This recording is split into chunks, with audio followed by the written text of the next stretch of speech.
सच कहले बा केहू जमाना में दिल लगावल इतना आसान नहीं खे।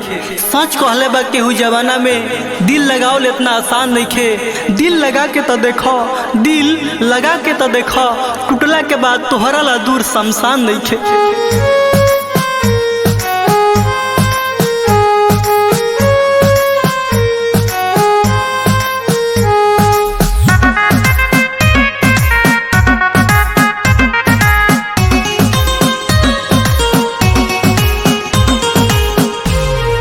देखनी घरे बनावे के सपना चकनाचूर हो गईल।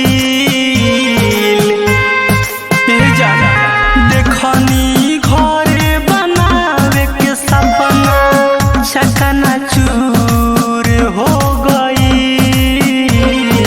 जेकरा से कोई प्यार हमारा से दूर हो गईल। जेकरा से कोई प्यार हमारा से दूर हो गईल।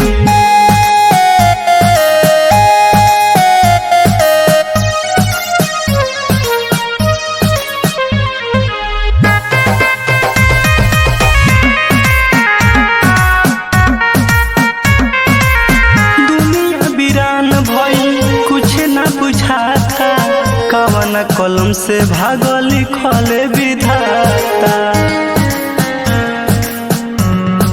हो दुनिया वीरान भइल, कुछ न बुझाता, कवन कलम से भागल लिखल विधाता।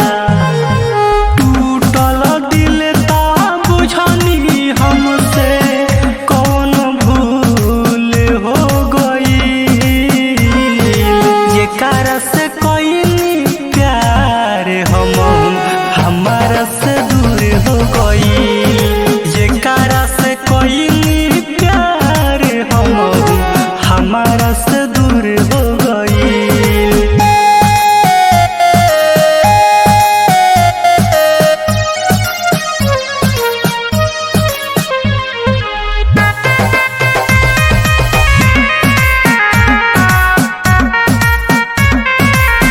अखिलेश बिहारी के गइलू भुला के, स्टार दीवाना के जियाते मुआ के।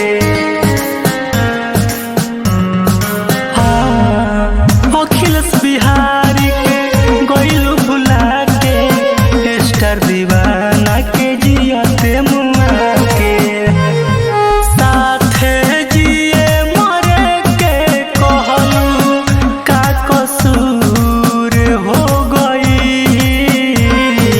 जेकरा से कोई प्यार हमारा से दूर हो गई।